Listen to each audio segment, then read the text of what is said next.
أعزائي مشاهدي موقع على النت، السلام عليكم ورحمة الله وبركاته. ها نحن نلتقي مجددا في برنامج يلا مع أبو سياف. منع الحجاب في فرنسا، تغيير المناهج الدينية في الأردن، توقف العمل بالتقويم الهجري في السعودية، توحيد خطب الجمعة في مصر، التضييق على الإسلاميين من قبل السلطة الفلسطينية، منها منع حرية التعبير هناك بفتاوى غريبة من قبل وزير الأوقاف الهباش، وأخيرا حظر الحركة الإسلامية في بلادنا واعتقال قياداتها وبعض نشطائها ومصادرة ممتلكاتها، والاقتراح الأخير قانون منع الأذان في المساجد بما فيها مسجد الأقصى المبارك. معنا فضيلة الشيخ كمال خطيب، إمام مسجد عمر بن الخطاب ورئيس لجنة الحريات في الداخل الفلسطيني، نتحدث معه عن الشيء اليسير من مثل هذه التصرفات التي تحصل في العالم أجمع. فضيلة الشيخ، السلام عليكم. عليكم السلام ورحمة الله. هل فعلا فضيلة الشيخ صوت الأذان القائم منذ أكثر من 60 عاما في هذه الدولة أصبح اليوم يزعج اليهود والمسيحيين والمسلمين كما يقول نتنياهو، أم أنها رماني مش رماني قلوب وحماني سيدي الشيخ؟ الحقيقة أن مواقف نتنياهو ليست جديدة في عدائه لكل من هو عربي ومسلم وفلسطيني، وهو ذكي ولا شك في تحين الفرص من أجل تمرير سياساته، ولا أظن أن فرصة مواتية أكثر من الظرف العام الذي تعيشه المنطقة ويعيشه الداخل الفلسطيني من أجل أن يقوم نتنياهو بتمرير هذا القانون والدفع باتجاه إقراره. نتنياهو ليست مواقفه جديدة، حينما كان يعلن أكثر من مرة بأنه صهيوني في فكره السياسي، لكنه يهودي في فكره التاريخي والديني، وبالتالي هذا الجمع ما بين الصهيوني العلماني وما بين اليهودي المتعصب كلتيهما اجتمعتا في شخصية نتنياهو، وبالتالي هو أراد فعلا أن يمرر هذا القانون باعتبارها فرصة مواتية. نعم، ولكن سؤالي عن 60 عاما مضت في هذه الدولة. كان عندك بيجن أكثر تطرف، كان عندك شمير، كان عندك عدة أحزاب اللي هي متطرفة في خلال هاي الفترة. ما كانش تفكير في الوصول إلى هذا الحد من، خلينا نقول، من العنصرية، إنه تمنع الأذان. يعني هل المقصود، هل في أشياء اللي هي فعلا مواتية لهاي الصورة إن ممكن يصلوا لهاي؟ هناك جملة مأثورة عن شمعون بيرس رئيس الدولة الذي توفي قريبا، حينما بدأ يسمع عن بعض المصطلحات الدينية في الواقع السياسي، قال جملة مشهورة، قال: نحن حرصنا منذ العام 48 على ألا يتحول الصراع إلى صراع ديني. نعم. وهو ذكي في هذا، لأنه يعلم أن إسرائيل لا قبل لها بحرب دينية. الحرب الدينية معنى أنها ليست مواجهة بين إسرائيل وبين 1.5 مليون فلسطيني نحن أهل الداخل، ولا بين إسرائيل و13 مليون فلسطيني، ولا بين إسرائيل وبين 400 مليون عربي. هو صراع مفتوح بين إسرائيل وبين 1600 مليون مسلم. لذلك هم دائما كانوا حريصين على ألا يكون الصراع صراع ديني، فليكن صراع سياسي، فليكن صراع اقتصادي، فليكن صراع طبقي، فليكن صراع ديموغرافي، إنما أن يكون صراع ديني هم يعلمون أنهم خاسرون. ولأن كما قال المعلق الإسرائيلي أبراموفيتش في اليوم الذي فيه مات بيرس، قال: هؤلاء الذين جاءوا للمشاركة في جنازة بيرس، هؤلاء لم يأتوا لتأبين بيرس، هؤلاء جاءوا لتأبين دولة إسرائيل. ماذا قصد؟ قصد أن القيادات التي كانت مثل بيرس انتهت، الآن قيادات مجنونة، قيادات مراهقة سياسيا، قيادات تتنافس فيما بينها في من يكون أكثر تطرفا من أجل الحصول على مقعد في الكنيسة القادمة. ومن هنا يكون الجواب: لماذا الآن؟ لأنها قيادة مجنونة، مغرورة، حمقى، مراهقة، لا تدرك طبيعة الصراع الديني الذي حتما سيشعله نتنياهو، ولكن اليد التي ستشعله هي اليد التي ستحترق أولا. إذا شيخ، إذا ما تم فعلا هذا القانون، ولو أنه شوي صعب، الأحزاب الدينية اليوم خلينا نقول تراجعت، فهل فعلا لن يعلو صوت الأذان في المسجد الأقصى المبارك والذي لم يمنع منذ طبعا الاحتلال الصليبي؟ شو رأيك شيخ بهالموقف؟ لن يكون. ليس لن يكون القانون، حتى وإن كان القانون لن ينخرط صوت الأذان، لن يصمت صوت الأذان. والقضية متعلقة ليس في القرار ومن هم خلف القرار، القضية متعلقة فينا نحن. أنا على يقين أن في شعبنا الفلسطيني من العزيمة والإصرار والتحدي والاعتزاز بالدين والهوية والتاريخ أنه سيفشل هذا القرار حتى لو تم إنفاذه. لن يصمت صوت الأذان.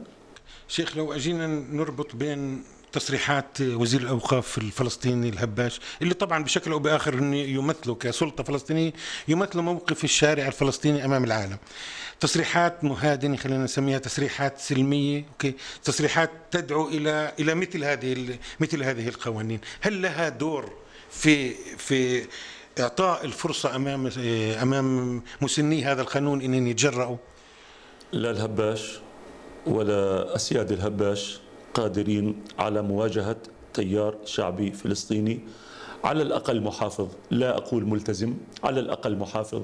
الأذان هو جزء من الخارطة الفلسطينية، جزء من التاريخ، جزء من الفسيفساء، جزء من الجمالية الفلسطينية. حتى مسيحيي فلسطين يعتبرون الأذان جزء من المنظومة التي تخص عموم الشعب الفلسطيني.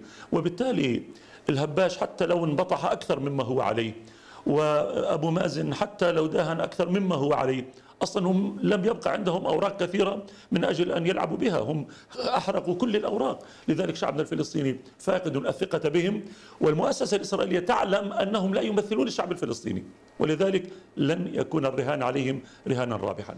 شيخ، لو نظرنا أخذنا سيناريو آخر، وهو أن إسرائيل تحاول من خلال هذا القانون أن تجمل صورتها أمام العالم بأن تتراجع عن القانون، تعطي صبغة، خلينا نسميها صبغة ديمقراطية بشكل أو بآخر للكنيسة تبعتها، أنه كان في اقتراح والاقتراح رفض بضغط من، خلينا نسميها، من أعضاء الكنيسة العرب، أو بالأذان بالكنيسة، أو بالهبة اللي كانت عبر مواقع التواصل أو مواقع الانترنت. هل كان المقصود بس انه احنا بدنا نبين شوفوا ديمقراطيتنا؟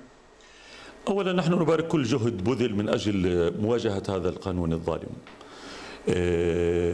لكن في نفس الوقت كما يقال طلع الطلق، بمعنى حتى لو تراجعوا عنه هذا لا يعني ان نفسيتهم غير مهيئة لمزيد من القوانين العنصرية. بمعنى هذه حكومة وهذا ما في داخلها، كما قال المثل الشعبي: الألسن مغارف القلوب، ما في قلوبهم خرج على ألسنتهم وأرادوا أن يكون تشريعا وقانونا. ثم لا ننسى أن هذا القانون ليس وحده، الآن هناك قانون توسيع صلاحيات وزير الدفاع من أجل أن يعيدنا إلى سنوات 50 و60 بالحكم العسكري، لتوسيع صلاحياته من أجل اعتقالات إدارية بدون محاكم بدون تهم. هناك القانون الخطير، قانون الإرهاب، الذي بدأ العمل به في شهر 11. هذا كله مع بعضه البعض يوحي بأن شعبنا في الداخل الفلسطيني أمام مرحلة ليست سهلة، مرحلة عصيبة من خلال حكومة يمينية فاشية ترى أننا في الداخل الفلسطيني فعلا الشوكة التي تؤلم خاصرتهم، وبالتالي يريدون محاولة لجم هذا التوجه الوطني الديني في داخل الشعب الفلسطيني. لن يكون لهم ذلك، لن يكون إن شاء الله. شيخ، لو أجينا يعني شوي السؤال حساس، ولكن خلينا نسأله. لو أجينا نقول إنه إحنا لما كنا نصلي بالجامع ونقبض معاش من الحكومة ونضلنا حذرين في تصريحاتنا، وأنا عارف يعني ما يكونش في عندنا تلك الجرأة طبعا التي يتميز بها فضيلة الشيخ كمال، مش يعني الجرأة في إيصال كلمة الحق، حتى ولو على حساب أنا بقدر أسميها شخصيا كل شيء. يعني المهم إنه أنا بدي أقوله، بدي أصرح في كلمة الحق، لا مهادنة. هل هاي الجرأة وهاي التصريحات أو هاي الوقوف الصامد في ظل في وجه هاي السلطة كان إلها دور في إنها السلطة تفتح عينيها أكثر عن اللازم؟ يعني كأنك تريد أن تقول لي لو كنا يعني ألطف شوي، لو كنا أروق شوي، لو لم نكن يعني صريحين في مواقفنا لكانت الأمور يعني ما وصلت للي وصلت له. أنا أقول لو أننا لم نقف مواقفنا، كما قلت أحيي كل من وقف موقف، لو أننا لم نقف هذه المواقف لكانوا انطلقوا إلى الخطوة التي تليها.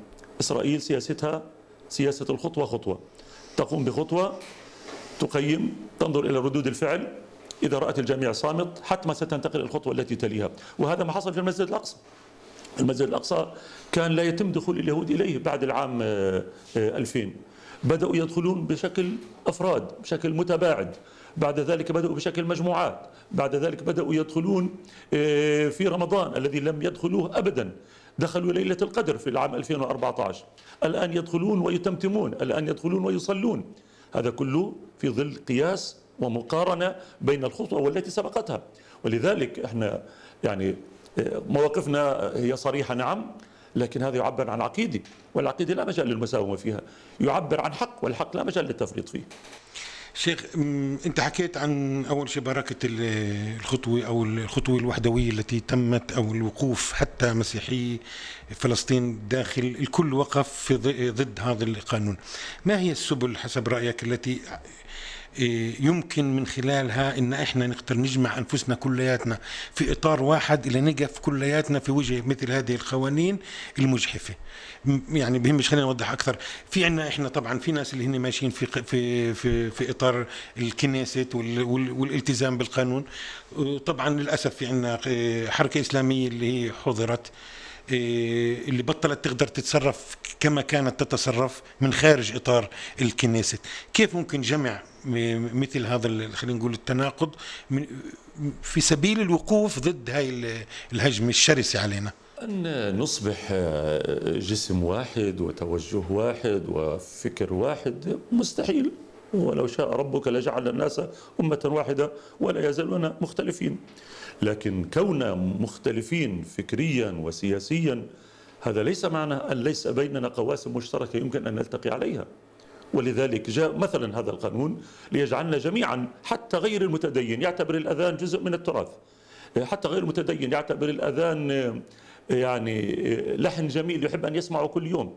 وبالتالي أنا مع كل إمكانية ليلتقي شعبنا على قواسم مشتركة، خاصة وأن القادم من تصرفات هذه الحكومة لن يفرق لا بين علماني ولا بين إسلامي ولا بين مسيحي ولا بين مسلم، ولا حتما سيتعاملون معنا بأننا عرب بنفس الميزان. لذلك أنا عبر لقائكم الكريم أقول لأهلنا وشعبنا أن المرحلة القادمة مرحلة تتطلب الالتقاء على أكبر كم من القواسم المشتركة. نختلف لكن ليكن اختلافنا ضمن احترام بعضنا البعض من أجل أن نستطيع أن نتجاوز هذه المرحلة.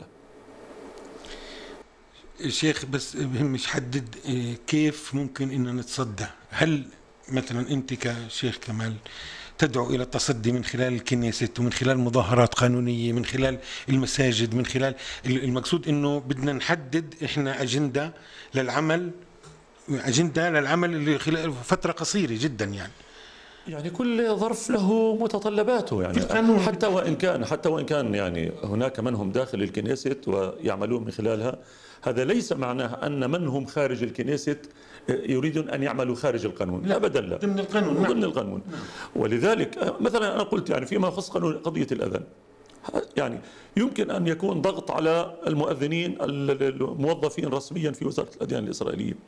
هذا معنى أننا يجب أن نؤدي الدور، بمعنى فليكن متطوعون شباب يؤدون الدور، أو حتى لو تم تهديد هذا الإمام بفصله فلنقم جميعا من أجل إقامة صناديق تضمن هذا الإمام وتضمن هذا المؤذن، حتى لا يكونوا خاضعين لضغط اسمه ضغط الوظيفة من قبل الوزارة الإسرائيلية. وإذا حصل أكثر من ذلك فلنوجد مؤذنين متطوعين ولعل أصواتهم أجمل من أصوات الأخوة الموظفين. حتما يجب أن نقف جميعا لئلا يمرر هذا القانون إن تم تمريره.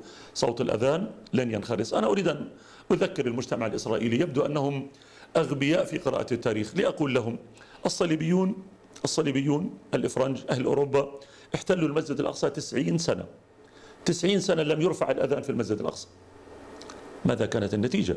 كانت النتيجة رحل الصليبيون وعادوا إلى بلادهم، لكن عادوا بعد إذ مرغت أنوفهم في تراب حطين. الاحتلال الإسرائيلي ليس طرازا فريدا ولا احتلال غير مسبوق، احتلال ككل الاحتلالات، حتى وإن كان 49 سنة الآن. كما رحل الاحتلال الصليبي سيرحل الاحتلال الصهيوني. هذه القدس لنا، هذا المسجد الأقصى لنا وليس لغيرنا. شيخ، رسالة تحب توصلها للعرب الداخل، وبس بدي ألفت نظرك لوقوف مسيحيي الداخل أنا بحكيها بصراحة، كان وقوف ملفت. المساجد الكنائس دقت أجراسها تضامنا مع المآذن. أنا شفت في مواقع التواصل واحد قال ندعو المسلمين إلى مظاهرة. شاب مسيحي قال ليش تدعي المسلمين، أنا بدي أشارك، قولوا لي وين. وشفتها يعني وتأثرت منها. إيش الرسالة اللي بنحب نوصلها من خلال هذا النسيج الجديد اللي شفته؟ كما قلت يعني الحكمة المشهورة تقول بالضغط والتشديد تلتحم الأجزاء المبعثرة. بالضغط والتشديد تلتحم الأجزاء المبعثرة. كلما ازداد الضغط علينا لكأنها تصبح معادلة تعني أننا نلتحم، وأننا نتكاتف، وأننا نلتقي، وأننا نتجمع، سواء كنا مسلمين أو مسيحيين أو كنا علمانيين أو كنا إسلاميين، في قضايا التي فعلا فيها قواسم، مع قناعتي طبعا بوجود قضايا خلافية كثيرة. لكن في هذه القضية شعبنا الحمد لله له تاريخ حافل من إدراكه كيف نلتقي، وإذا اختلفنا كيف نختلف. شيخ سؤال أخير. شيخ، بصراحة الأحداث التي حصلت مع الشيخ كمال تعجز من حمل هالجبال بالفترة الأخيرة. هل يمكن أن يتغير الشيخ كمال؟ يعني أولا شرف كبير لي أن تصوب إلي السهام بسبب موقفي من الصحوة الإسلامية والمشروع الإسلامي ومناصرة الثورات ومناصرة المظلومين، سواء كان في القضايا السياسية أو الاجتماعية أو غيرها.